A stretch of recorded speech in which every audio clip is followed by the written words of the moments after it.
I'm with Jodi Thomas, one of my favorite people in the whole world, and will be one of yours too if you don't already know her.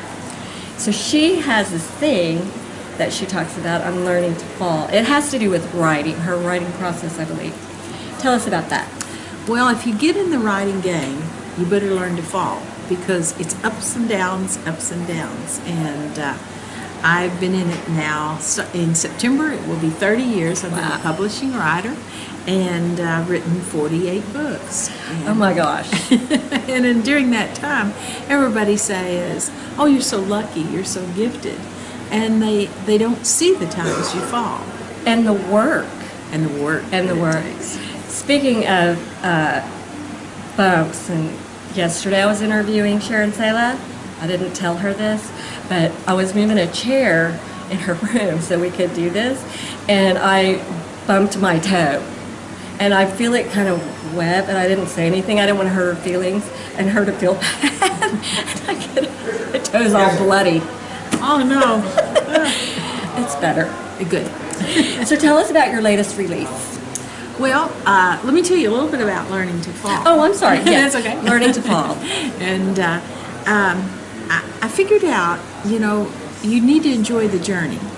The person who falls out of an airplane without a parachute has the same experience as one that falls out of a plane with a parachute until the last second. Other than that, it's the same. And one might live, one might not. Yeah, but one's screaming and one's laughing. So I kind of decided whether you fall or not, you might as well laugh. That's right. And enjoy the journey. Some things that you need to do, that writers do, is you need to prepare for that day when everything doesn't go your way. And the preparing can be something as simple as block off a time and say, I'm going to do this. I'm going to go to the show if I get rejected. I'm going to eat all the candy in the house if I get rejected. Whatever you use, that helps you get started. Well, and successful writers know that you, like you said, it's not going to all be a smooth sailing. And no matter how talented you are, if you don't persevere, it's the turtle and the hare, tortoise and the hare, sorry, tortoise and the hare. If you don't plod along on a consistent basis, you can sink like a stone. And so sometimes things go your way and sometimes they don't. And I've been lucky in that whenever something bad did happen, like once I had an editor at book 4 tell me that I probably wouldn't write another one. And the next one won a Rita. So I think you never know. You just keep going. So the last time we were in Orlando, you were inducted in the Hall of Fame. I just remembered. That was exciting. That was very exciting to me. I wasn't prepared for it. I didn't think it would happen that fast. I thought I might have a chance. And after I accepted that third Rita in the category, I watched the legends coming to the front, and some of my favorite authors. And they said, Jodi, stay on the stage. We're going to induct you into the Hall of Fame. And that was really cool. I think it was Nora Roberts up there, if I remember. Nora Roberts, and she had the mic, and Christina Dodd had my hand and wouldn't let go because she knew I'd run. But the awards are, tonight I'm up for award, and the awards are exciting and they're a lot of fun. But the real pride is in the books. Yeah.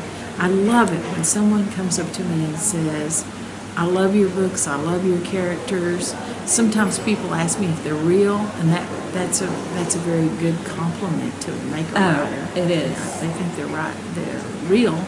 And it's very touching. I feel a very closeness to the people that read my books. Yes. It's really nice. So let's tell them about.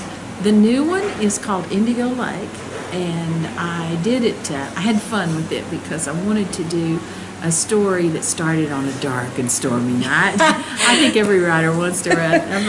You can't help it because it's so cheesy and you're never supposed to do it. That's right. So I opened on a dark and stormy night, and I opened with a curse on a ranch, and I thought it would be fun to write a story about a man who totally knows nothing about ranching, inherits a place, and has no idea what to do with it, but he knows the 3 people that live across the lake hate him for no reason at all but his last name.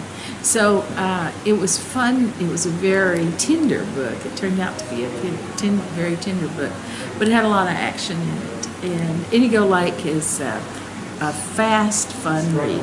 Is it contemporary or is it? It's contemporary. Okay, so. It's my 6th contemporary in the Ransom Canyon series. Okay. Well, and as usual, I'll have a link to her latest release, so look for that at the bottom of this. Yes. Very good, very good. And of course, if you like Indigo Lake, read all the Ransom Canyon series. That's right. Thank you, Jodi. Thank you.